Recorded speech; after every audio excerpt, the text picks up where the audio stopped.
Okay, well, good afternoon on this lovely Friday afternoon here in Sydney, 21 degrees, and looking like it's going to be a lovely weekend as well. I guess it's a bit of a pity about the Matildas the other night, but the bottom line is they have done the country and themselves exceptionally proud. I hope they can bounce back tomorrow and go for the bronze medal, but they have achieved way beyond many people's expectations. And from a grandfather's point of view with granddaughters, I'm absolutely stoked that women's sport is getting the attention and the focus that it absolutely warrants. We're just waiting for a few people to actually jump into the call at the moment. If you can put into the chat box where you are dialing in from, thanks, CEO, and good luck to the Matildas, of course. If you have any questions as we go through this session today, can you also please put those in the Q&A box? Before I start, I would like to acknowledge the traditional landowners, the First Nations people on whose land we are meeting today virtually across the country. Here in Sydney, it's the Gadigal people, but I'd like to thank all of them for sharing this absolutely beautiful country with us, something we sometimes take for granted as we really get outdoors and enjoy life in this wonderful country. With me today, I'm very privileged and honoured to be speaking with Mandy McCracken. Now, I first came across Mandy when I was invited to speak on the Conversation Hour on the ABC, probably about 2 months ago, Mandy, now. Yep, about that. Mandy was sharing her experiences with physical activity, fitness, and so on with our gyms.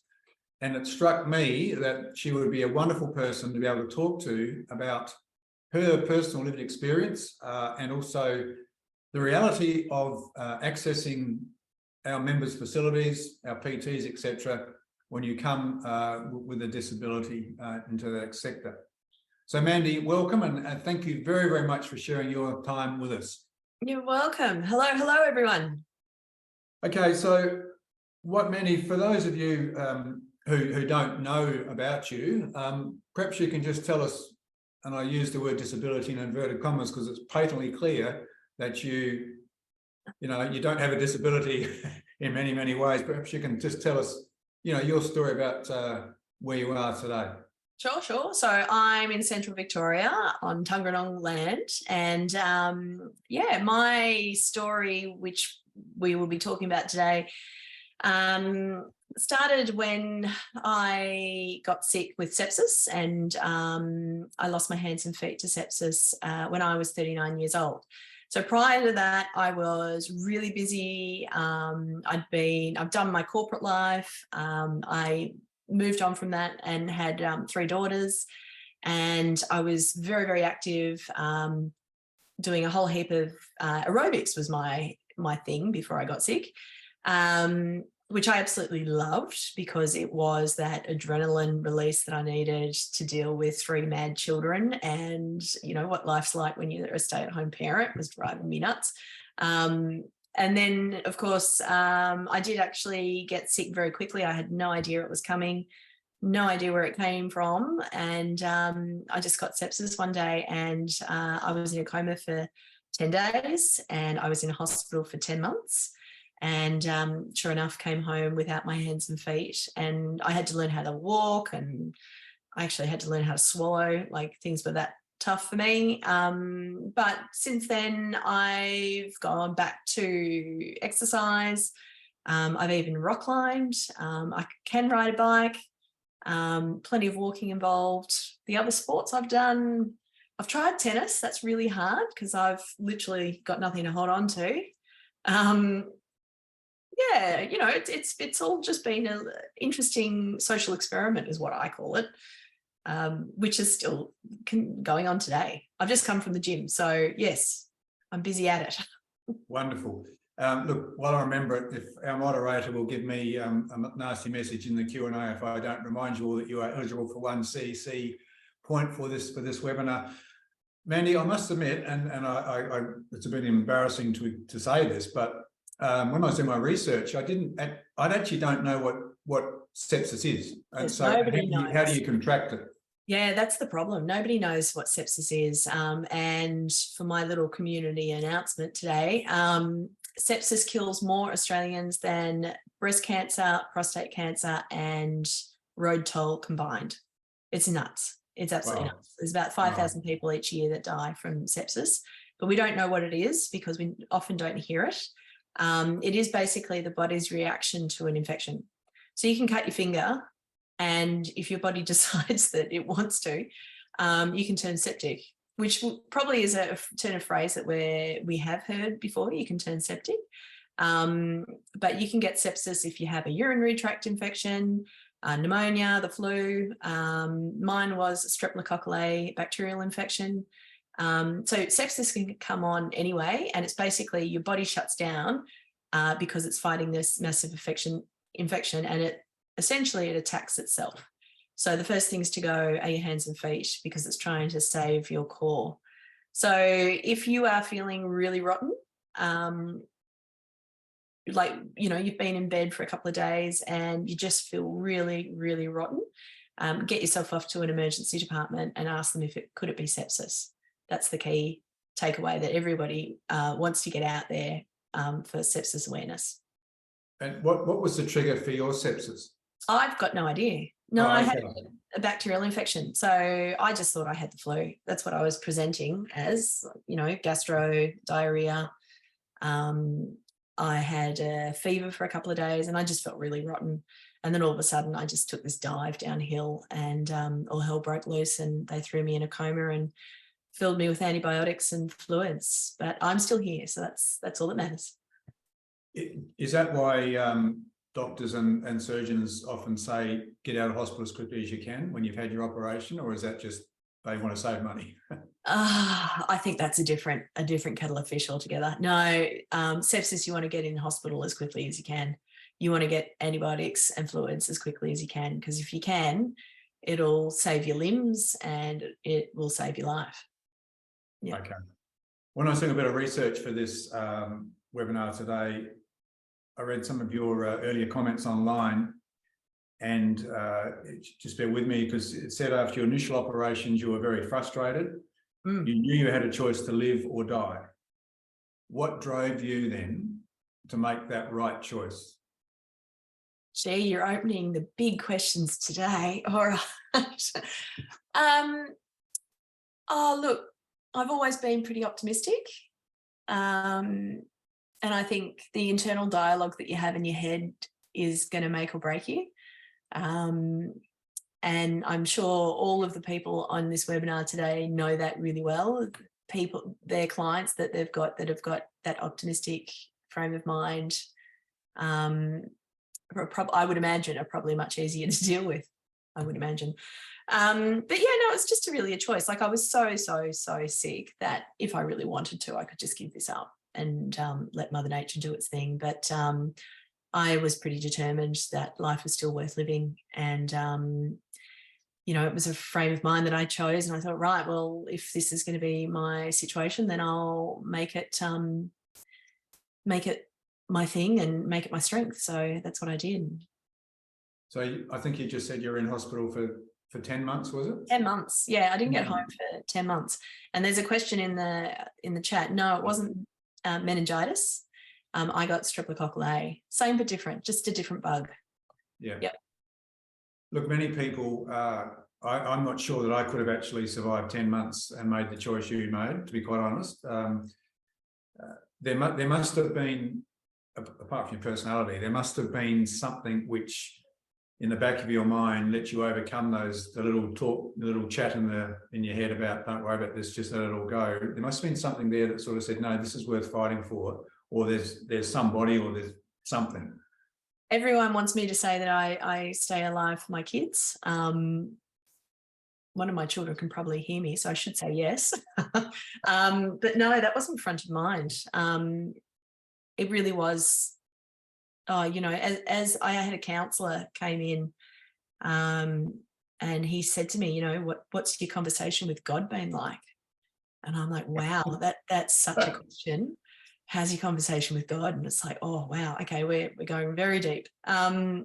It was just a decision. It was like, right, you know, let's battle through this. And once you sort of made that decision, you can keep going. And I did also actually have another counsellor. I had 2 counsellors come in over my period of 10 months in hospital. And one said to me, because I said to her, I don't know if I can do this. And she said, don't worry about what your future looks like. Just get through today. That's all you have to do, is get through today. Yep. And it was the best advice I was ever given. And I often give it to other people who are going through sepsis. Don't worry about what the future holds. Just do now, do today, get through today, and then you can worry about tomorrow. So because you mentioned it, it's not on my list of things to raise with you, I'm going to anyway. Do you actually have a faith? Oh, look, I was brought up Catholic, but I haven't, yes, there's probably, I don't know, it's a really, I wouldn't say I have a faith, but I know the value of having someone in your head that you can talk to, you know, that be it Mother Nature, be it the universe, be it your pet dog, you know, just to have someone out there that you can have that discussion in your head and say, you know, and you put stuff on the line, you know, if you get me through this, I'll repay you by doing X, which was very much what the discussion in my head was going at the time, as I lay there in a hospital bed for 10 months. I guess lying in hospital for 10 months, you would have had plenty of time to think about spiritual issues. Lots of time to think. Church and all the rest of it. Yeah. You've identified in other comments as a helicopter parent. Yes. I don't know if you remember saying that or not, but you have identified as that. Now, my background's actually primarily early childhood, and from an early childhood point of view, helicopter parents are the worst thing on earth. So I guess, do you think your parents were helicopter parents? No, not helicopter parents, as we know. No, they were very strict. And reflecting, I would say my children would probably say I'm a helicopter parent, but really, I don't. I think I'm pretty good. My daughter's just been over to South Korea for 2 weeks as a 14-year-old, and I was barely sending her text messages. It's like, go, be free, have fun. I'm not really sure if a true helicopter parent would allow that to happen. But no, mum and dad were old-fashioned. You know, they're 85 now. So if you want to paint a textbook parent who's currently 85 years old, that's what they were. Yeah, just there was a question come into the chat room there. What's a helicopter parent? Helicopter parent is literally one of those parents that hovers literally around their children and makes sure that they are perfectly safe, nothing's going to happen to them. And another way of talking about it is calling the bubble wrap generation and so on. When I was reading that, I thought, I wonder if your parents, if they had, I mean, that generation, helicopter parent didn't mean anything. I mean, you were probably like me, you went outside and you played and you fell out of trees, cut yourself, grazed and all that sort of gear. Helicopter parent doesn't let that happen. But I wonder if your parents had been, if you would have had the resilience to actually overcome what you did have. It's interesting that you say that, actually, because I'm the youngest of 4 kids, and my brothers certainly got out and rode bikes and did all that sort of stuff with the neighbourhood kids. But because I was the youngest, and there was such a big age group, I didn't actually have that sort of big outside childhood, I must admit. And then I was living in central Melbourne growing up, and then I moved up to regional Victoria.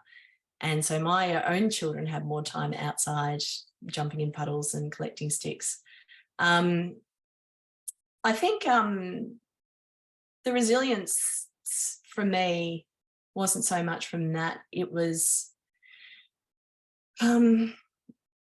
just, I think actually I would consider myself a very strong female. I've got very loud male family members. And as a young woman growing up, if you didn't fight bloody hard to get your voice heard in that room, you weren't heard at all.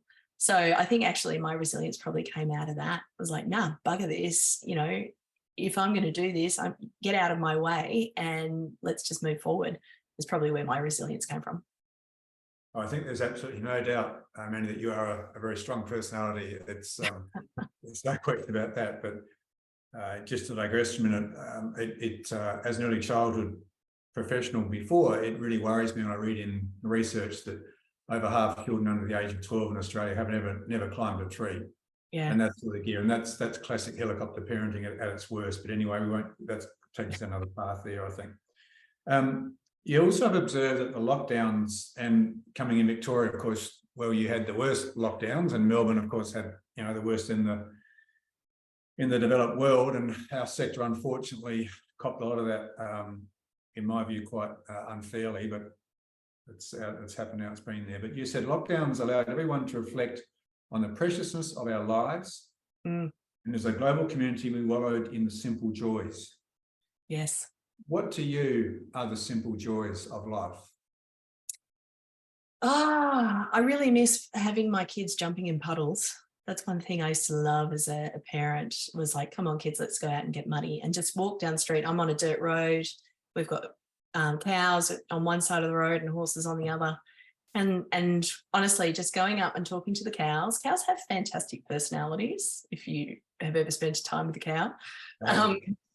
They really have. They are hilarious. They're quite fun. And so, just standing at a fence and feeding a cow or a horse and, picking flowers with the kids on bushwalks, that sort of stuff is just magic. I'm also, one thing after spending so much time inside a hospital, the joy of a sky. I just, a vastness of blue and clouds and, that expanse. I never noticed it until I spent such time inside. And then I was absolutely craving to have wind on my face and just to be underneath an open sky. So now I just love clouds. All my kids absolutely adore clouds. We're constantly taking photos of clouds. So that, just being outside is just magic. Yep. That's an interesting comment, because I don't think many Australians appreciate the skies in Australia. No. And one thing I'm interested in with all the people here on board is, you guys are doing exercise and promoting exercise through our community, and so much of it's now done inside. I find it challenging to think that somebody would stand on a treadmill for 20 minutes with headphones on in a room, possibly looking at a wall, and yet you can go and do exactly the same thing out in the fresh air for free. That, to me, is just bizarre. Absolutely, it's bizarre. And as a person that uses the treadmill, but also a person that does park run, I completely understand what you're saying there. You cannot beat being outdoors in the natural environment. Yeah. Exercising, walking, sitting, having a glass of wine, contemplating your navel, whatever. It doesn't really matter. But that outdoors environment is beautiful. I've noticed in the past, Mandy, you also referred to ancient Greek philosophers, and that struck a bit of a chord with me, because in a previous life I was an ancient history teacher, and so Greek philosophers, Socrates, Plato, etc., played a bit of a role in my education. And you mentioned their talk about patience and the importance of patience. They also talk a lot about Stoicism. And Stoicism, for those who don't know, is the development of self-control and strength, fortitude, as a means of overcoming destructive emotions. Now, if you're lying in hospital for 10 months, you must have had incredible patience. Yes. And also incredible Stoicism. What role did that play in your recovery, but also now, I guess, your self-acceptance of where you are at the moment? That's one thing that my parents very, very much were, and still are today, is very stoic. I think it has its place. Remind me, I'll come back to that. That positive frame of mind that I've just had my hands and feet chopped off, but isn't it great that I'm alive? I think there's such value in that positiveness. And one thing I had years ago when I was working in a corporate life, I ended up with a life coach that came along and followed me for a number of weeks. And she suggested that what I should do is write down statements of what I wanted to be or where I wanted to go, you know, a bit of a wishing board, you know, whatever Oprah used to have with a cut out pretty pictures, make it into a board that you want to be on with your beach and your bucket of money and your fantastic figure, you know. Anyway, so she said, write down 5 things that you want, successes that you want, and every day say them out loud to yourself. And so I actually had it written on my diary, and I was a sales rep at the time. And so every time I'd stop the car to go into an appointment, I'd say the 5 things out loud to myself. And sure enough, yes, vision board, but sure enough, it started to work, and it changed my frame of mind around. I went from being very angry and like, God, you know, why is this happening to me? And then you turn that frame of mind around to, well, of course I can deal with this, because, you know, these are going to be my positive affirmations. And so, yes, very much something I say is the value of the positive affirmation, you know, the value of saying that things are going to be positive and this is going to work, versus things are bad, this is shit, you know, this is not going to work. If you say that to yourself out loud, of course it's not going to work, you know. So yeah, so like, you know, it's rock climbing. Rock climbing is the most fantastic philosophical situation. You're on a wall, the only thing holding you up there is this tiny little rope with a person down the bottom possibly, or a machine down the bottom holding you onto a wall, and you can either get to the top or you don't.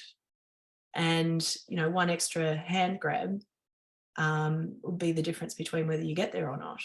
And, you know, as I always say to high school students, if you give up at the 99th time, you'll never know that 100th go was the time that you got it right. You know, that's my catchphrase, and you know, that's sort of really what I live with, is that positive, come on kids, we can do it.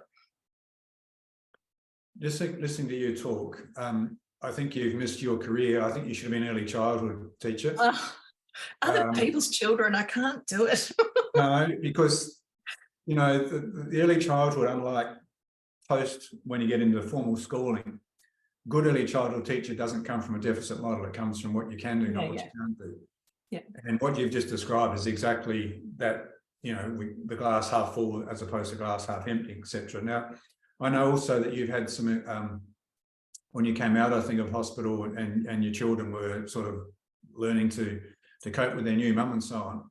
Yep. I think you said you went to kinder, or you went to the preschool and stuff, and you spoke to the children. Perhaps you could just share what that was about. Yes. Sorry, I've got a telemarketer trying to get me in the background. Yeah, my kids were great, actually. My husband kept everyone very up to date with what was happening. We didn't hide anything from the kids, which I think was a saving grace for them. So they knew exactly what was going on at their level. My youngest at the time was 4. Anyway, so when I first got home, I was not walking. I didn't have prosthesis, and I was picking my daughter up in a wheelchair from school. And so all the kids were pretty freaked out, because I was sitting there covered in bandages with no hands and feet. Like it was quite a sight. Anyway, of course, the kids in the class started teasing her. And one day she came home and said that your mum's a pirate, because of course I've got a prosthetic hook. Yep. And so I said to her, well, I am a pirate. I've got a prosthetic hook. I bet you none of your other friends have got a pirate mum. And so I rang up the primary teacher and I said, right, I'm coming in tomorrow. We're doing show and tell, and let's just get this done. And so Izzy and I stood there in front of her grade 3 class, I think at the time, and we just told the story. We opened up questions, and the questions were great, you know, and it gave the chance for the kids to ask all the shit that was bouncing around in their head. And yeah, and then the kids went from looking at me as a freak show, really, to something that was fascinating. And ever since, I now get, you know, kids who are now teenagers and they all know me by name in the town, and there's no secrets. And now I quite comfortably walk around without my arms on and go to the supermarket, and it freaks out the young kids because they don't know me, but the older ones are like, oh yeah, there she is again. Yeah. Yep. Excellent. Just to remind people, if you have any questions of Mandy that we'll get to at the end of our little chat, please put them in the Q&A box there. Mandy, you did actually a little segue there. You mentioned your partner, Rod, and you've said that, and if this is out of bounds, tell me. You've said that you've learned to love yourself and accept, yourself, but struggle to believe that Rod can do the same. Mm-hmm. You've said that in the past. I'm just wondering if you still feel that. Yes. Having this new body is something that is very different to what I used to be. I have no control. I feel like I have no control over what this looks like anymore. I went from, when I was 39, just before I got sick, I was the fittest I'd ever been.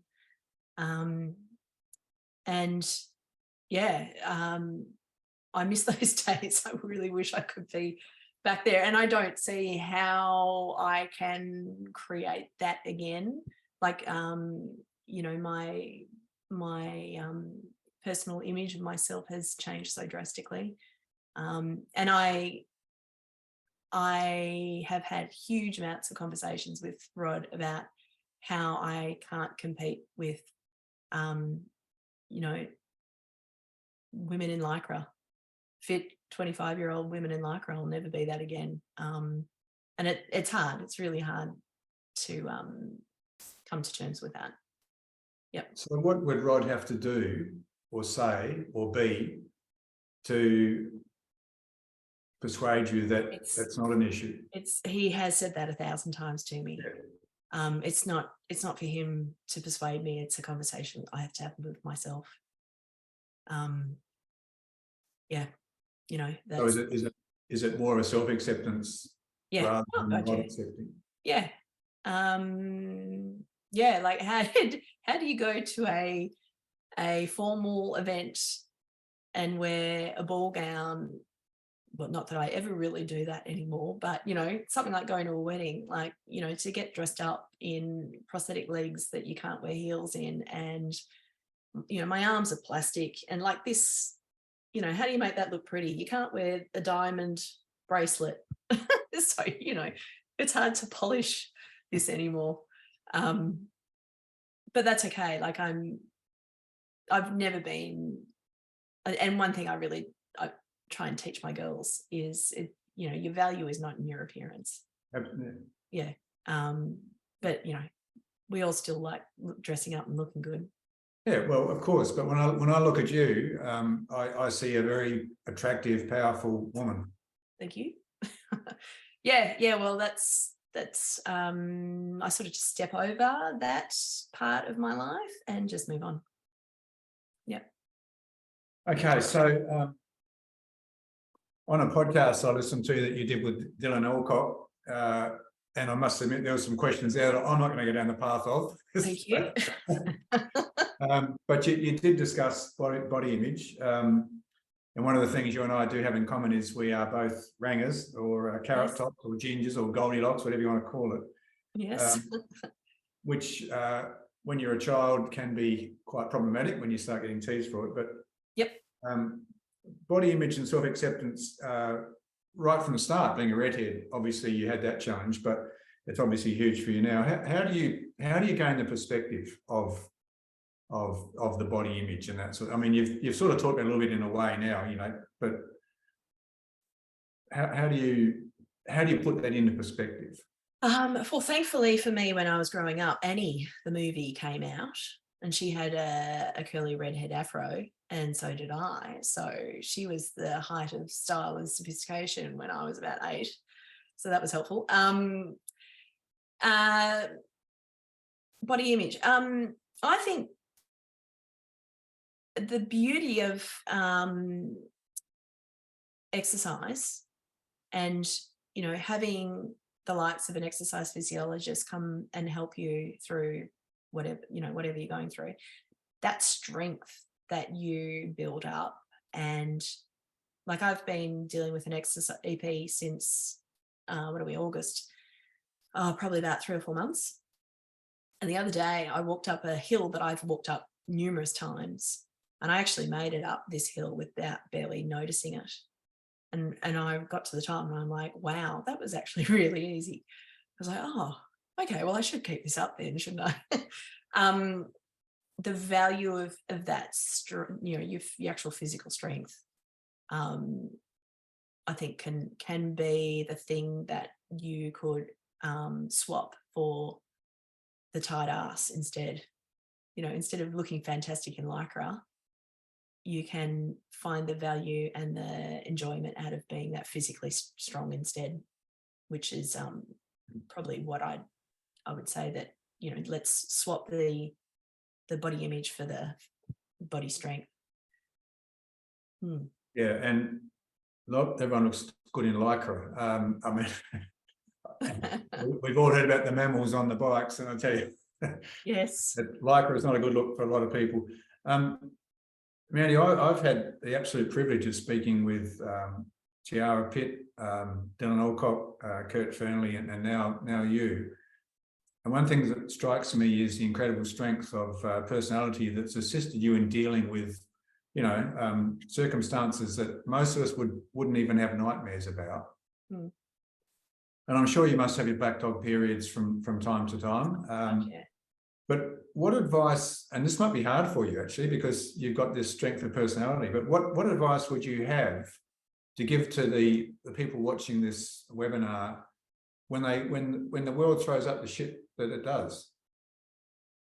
Sit with it. Like, it's okay that this is shit, allow yourself to have those complete meltdowns, and have a complete meltdown, and one thing I found very early on when I was learning how to use my prosthesis, I have robotic hands, and they are really challenging to work with sometimes. And one day I came home and I was trying to put kids' washing away in an electric wheelchair with prosthetic hands, trying to open up a drawer and put away folded washing, like, stupid of me trying to think that I could actually do this stuff. And I had a massive meltdown. I had a tantrum. I was sitting there and I kicked and I screamed until literally my body parts flew across the room, and the family came running in to see what the hell was going on. And I lost it like I was 5. And I think that's quite okay. Like, it's okay that you do that. So now I say to myself, if I'm in that state of mind, which thankfully I haven't been for a very long time, have a meltdown, burst into tears, like, sit in that moment and revel in the fact that you are losing your shit. And then, give yourself a moment and, right, that's the end of it. Let's move on. Just pack it up, put it away, and get on with it. Yeah, I can't recall what your question was, but I think, did I answer it? Well, yeah, you did actually. I mean, it's probably, in some ways, it's probably hard for a person with your strength of personality to even be able to answer that question for someone that maybe doesn't have that strength of personality. But look, I've been talking to a psych for 10 years. This has been going for 10 years. And I said to her just the other day, I've met a new girl just recently. She's 30 years old. She has just acquired a disability, and it's a degenerative condition. So this is not going to get any easier for her. And she said to me the other day, very lightly, very lightheartedly, she goes, when does the anger finish? Am I ever going to get rid of my anger? And I said to her, oh, wow, okay. I said, there'll be peaks and troughs, and you'll go through it, and we all have our bad days, and yes, it will get easier, and et cetera, et cetera. I didn't quite know what to say. And I went back to my psych, who I spoke to the next day, and I told her about this young 30-year-old. And I said, it's probably the 7 stages of grief. And my psych said, well, they never finish. It'll go, you'll have your 7 stages of grief for the rest of your life. It's just a matter of how well you deal with it, really. Yeah. And I would say, if you're going through something this big, or even something half the size of this, and you're not speaking to a professional, you're mad, to get through this sort of stuff and not have to talk to somebody who's got no connection. That's the beauty of it, seeing a psych, is you can put the whole lot on the table. You're not going to upset them, and it just lightens the load. You need that every once in a while. And for those men that are watching this, can I just echo that advice from Mandy? If you're feeling like you need some assistance and help, please reach out for professional assistance. There's nothing stoic or manly about not doing that. As a male, unfortunately, females find it much easier to do, and I envy them for that. But anyway, Mandy, perhaps you can share with us some of your pre-sepsis physical activity exercise world. Yeah. Yes. Okay. So stay-at-home mum. I've never been a sporty person. Like I didn't do, I think I stumbled my way through a bit of tennis at high school, and I used to walk quite a bit when I was sort of in my early 20s. And then I had kids. I had my first child when I was 30, and 3 kids sort of pretty close together. And at the time, we were living away from family, so I had no family support, husband and I just doing it. And I found being a stay-at-home parent really hard.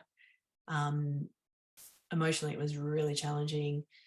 I just had this anger building up in me, and thankfully, my back went. I picked up the pram one day and my back went, and I couldn't walk for 3 days, like literally I couldn't walk. And I went to my therapist, and he said, you've got to get some exercise to get your back happening. So I went to aerobics, and I discovered that in that space, the music was loud, and I could take out all the anger that I had building up from the situation back home, and all the frustration of dealing with life in that 1 hour period. And I do it. I think I was doing aerobics at least twice a week, if not 3. And I would then go out with girlfriends afterwards and have a big slice of chocolate cake and a cup of coffee. And it was the perfect remedy for the situation at home. And I loved it, and I became really addicted to aerobics. And I got to the point that I was the second best in the room. There was one girl in front of me, and I could never quite keep up with her. And I just reveled in it. And actually getting sick, learning how to, I lost all my strength to the point that I couldn't actually sit up at all. I was complete ragdoll, that I lost all my physical strength. And my body came back very quickly, and my physio said that she reckons it was because I'd done that aerobics beforehand that brought it all back. So since then, lots of physio, lots of exercise physiologists. I was doing pool therapy, whatever the hell you call it. And I must admit, I was finding the whole therapy side of things really repetitive and boring. And there wasn't enough of that push that the aerobics was giving me, that frustration, the space to take out that frustration, there wasn't there, because you're all too damn nice. What I really wanted was someone to go, come on, just get off your ass and get this done, and if you want to walk again, just damn well do it. But you're all just going, oh, if it hurts, don't worry, only do a few more, if you're getting dizzy, just sit down. It's like, no. So I found it really frustrating. And again, that frustration fed me to push really hard. And it was just doing stupid little stomach crunches. This wasn't big, massive stuff. It was just repetitive stomach crunches and lunges, and, well, not lunges, but leg lifts, and boring. And I really desperately wanted to graduate from therapy. And it was actually really nice to go to one of your AUSactive centres and just go and do an exercise class like everybody else. It was great. So when we were talking on the conversation, there was a little bit of talk about access to our facilities or our PTs, etc. But I think specifically our facilities, many of whom claim to be inclusive and welcoming people of all abilities and so on. And I think you gave a few examples of where that reality didn't quite match up to the image. Yep. What advice or what are some of the experiences you've had in accessing mainstream gyms or Pilates or yoga or whatever it might be? I know you've mentioned we should be doing it outside, and I totally agree with that, but it's not always nice weather. So when we do need to go inside, what are some of your experiences? And then the next part of that would be, what do you think our facilities should be doing to actually genuinely be inclusive, not just giving lip service to it? Yep. Exercising outside as a disabled person is really hard. Firstly, let's say that. Yep. For me, I can't get it on and off the ground at all, unless I have a chair. If I have a chair, I'm right. I've had interesting situations. So when we were talking on the radio, I had been doing one-on-one yoga with a beautiful woman who I know locally, and she was coming to my home.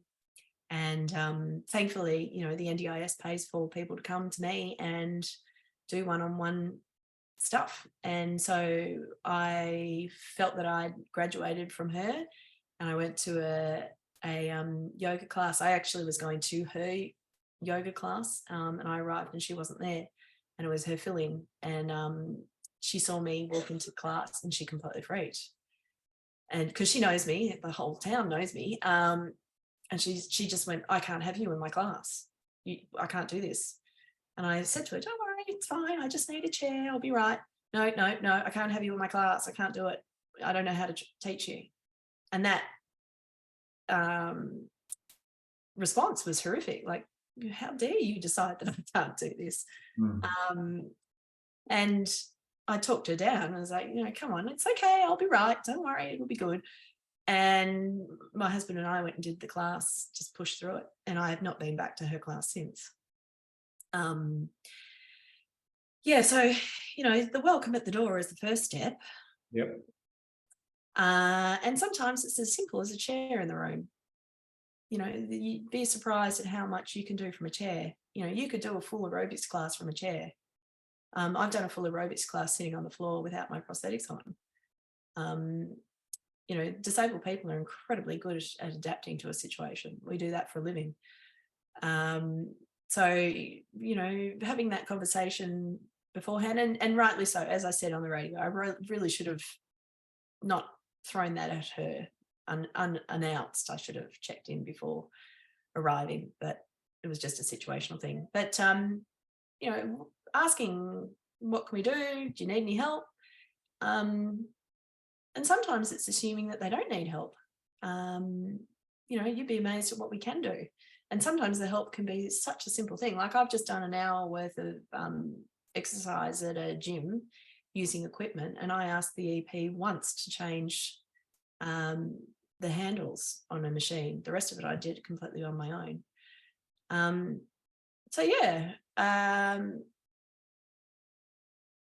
I think, you can be in a room full of equipment, and yes, there might only be 6 of the machines that I can actually use, but I can certainly make a full program out of that,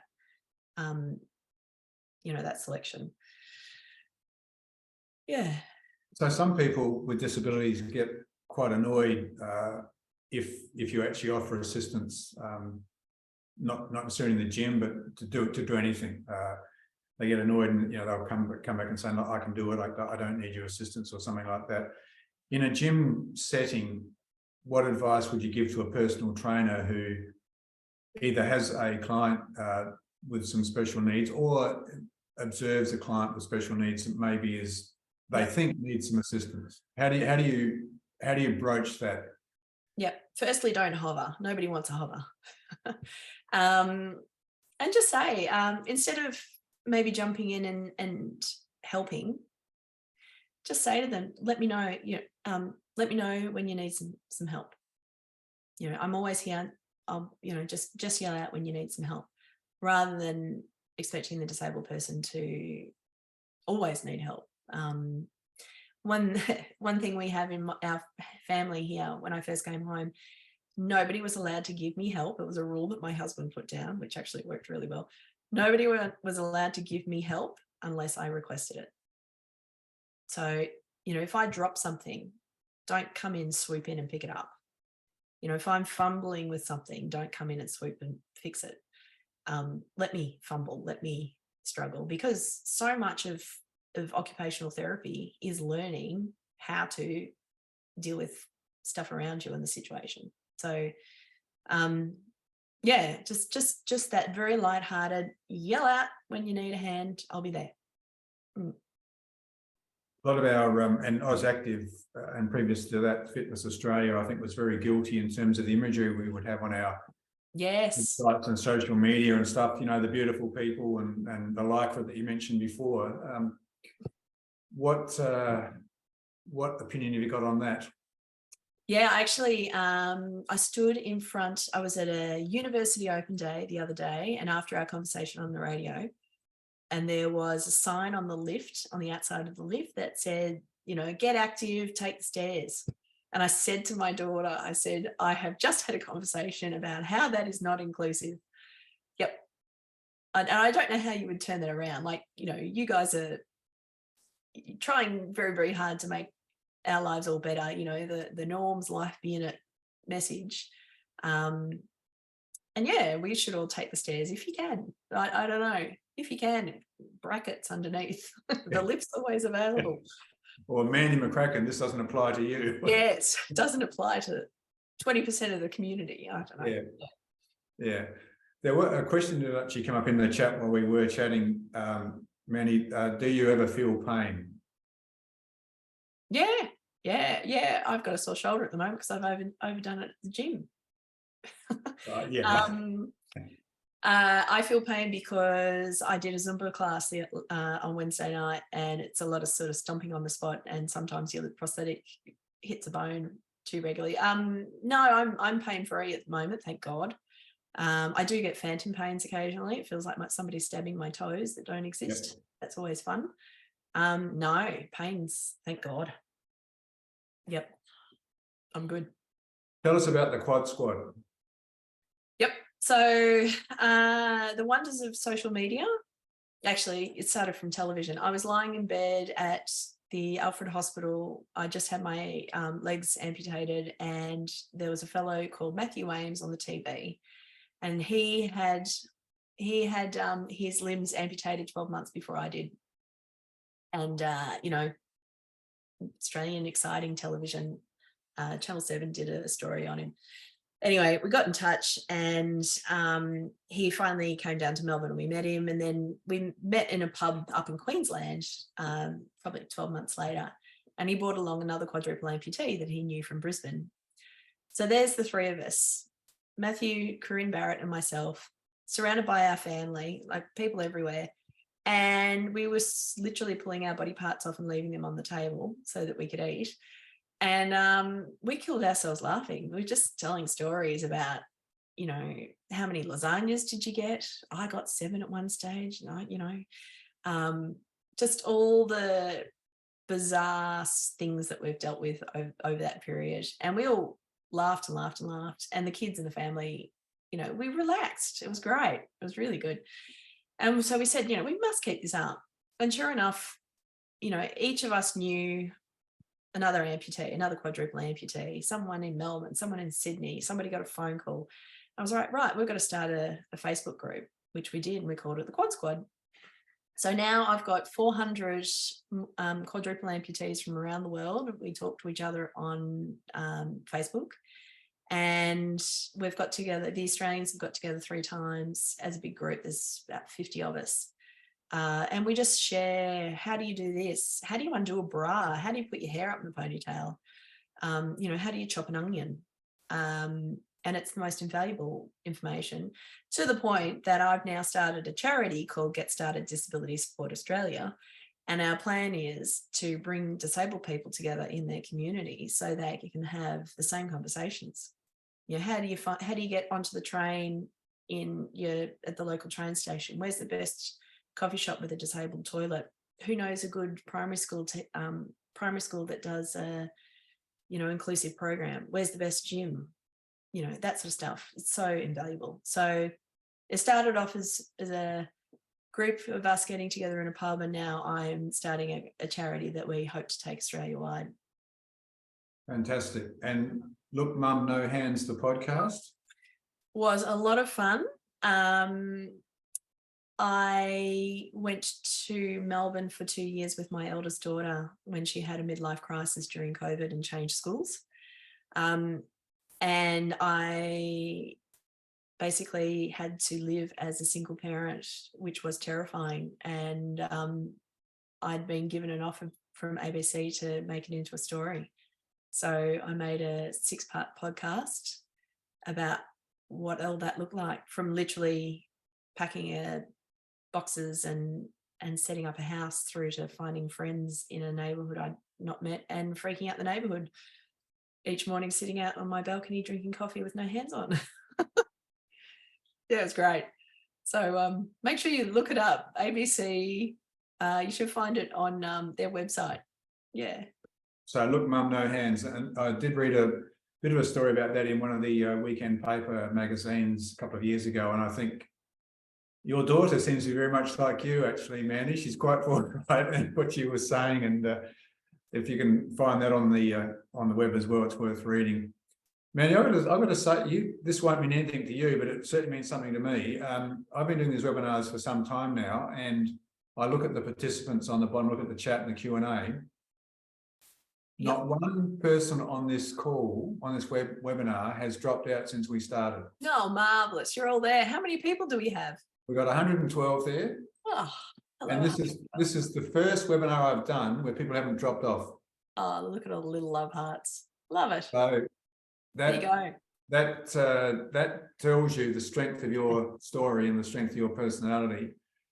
There's no questions in the Q&A there. I'm just wondering if you have any sort of final observations, as they say, on the offsiders and the insiders on Sunday morning. Well, I'd be interested from you. Like, I'm going to a conference on Monday. Thank you for all your messages. They're great. I'm going to a disability conference on Monday for all the disabled, support coordinators and providers to get together to work out how this plays, how we play this out. I'd be really interested in your perspective, actually, from someone who's trying to make a difference. What is it that you want us to know about what you're trying to do? Oh, hang on, I'm not just asking a question. Sorry. Like, even your people on this chat, like, what's the thing that you all wish was happening out there? I can't speak for the people on this chat, but I imagine the sector itself, I think there's a couple of observations I would make. The first thing is that don't assume because you can't see a disability that disability doesn't exist in a person, or that a person may be experiencing that. But one of the things that attracts me to this sector, and as I was saying before we started, Mandy, I came here on a 6-month contract, and I'm here 5 years later, and I was going into retirement. This sector, the strength of this sector, if you excuse the pun, is that people in this sector really want to actually improve people's lives. Yeah. And I think whatever we could do without embarrassing ourselves or embarrassing people with disabilities, whatever it is, to actually help all people with all abilities actually improve their lives and their well-being. I was reading some research just recently which talked about physical exercise is 1.5 times more effective than drugs or counselling for anxiety and depression. Yes. And that was a meta-analysis of over 100 different research pieces. So it's not Mickey Mouse, it's there. I guess we'd like to know where the boundaries are, if there are boundaries, when we're dealing with people with special needs. The bottom line is, I think that our sector really wants to try and improve people's life and well-being. And helping us to do that is how you can tell us how we can do that. Yep. What I would say, can you make it fun? Like, that's, if there's no fun in this, we're not going to turn up. One thing I absolutely loved about my AUSactive group in Melbourne that I did when I was doing my time in town with my daughter, the Xavier, the EP that was running it, we would have the most fantastic conversations, and he would have it with the whole room. It wasn't just with the person he was helping. So we'd have, 6 people in this one room together, and we'd talk about politics and religion and sex and teenagers and, our past lives and everything. And so we were exercising with absolutely no thought of how many sit-ups we were doing, because we were having these fantastic conversations. And I really miss that desperately. Now I'm going to a gym that is full of people who are older. Nobody talks. I've tried really hard to engage with them, but their lives are so narrow, is really not nice, but that's what it is. Their lives are so simple that they've got nothing to add to the conversation, and it's so frustrating. And for somebody like me, that I'm like, come on, let's go. I'm almost at the point that I don't want to go anymore, because I'm not having that emotional, interesting engagement. I can go and do sit-ups wherever the hell I want to. That's, the reason why I'm going to keep coming back is because of the people. And I'm desperately missing Xavier. He did such a great job. I wish there were more of him. If I could package him up and take him around, it would be great. So that fun element, the social element. Again, my husband goes to a different gym. He puts in headphones and doesn't talk to anyone. And I think that's probably you as an industry's biggest challenge, is how do you bring that engagement and connection back?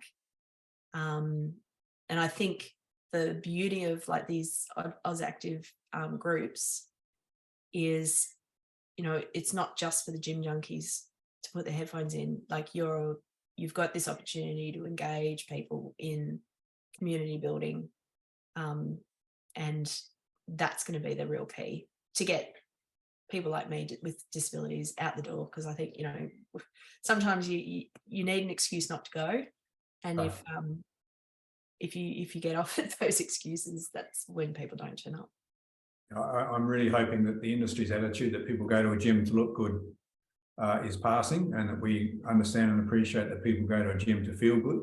And that feel good comes from the exercise, yes, but it also comes from that social connection. It comes from being welcome, it comes from feeling. And a cup of coffee afterwards. And a cup of coffee afterwards, yeah.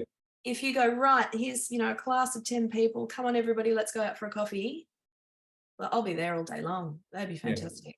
Yeah. And it's not happening. So heartbreaking. There's just one question popped up here. I know, it's just giving you lots of hearts. There you go. I love it. Okay, all right. Mandy, I have really, really enjoyed, I knew I was going to, and I hope I haven't embarrassed myself with the questions. I wanted to make sure that we had a conversation. But as I said, the fact that no one has dropped off this call says it all as far as I'm concerned. It's the first time it's ever happened since I've been doing webinars for this organisation. So thank you very, very much for your time. Thank you for your absolute positivity. It's just, I can feel it oozing out of the screen. It's unbelievable.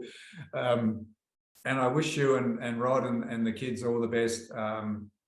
You don't need my wishes, you're going to get there anyway, but I really appreciate your time. Thank you very much. Thank you to those who participated.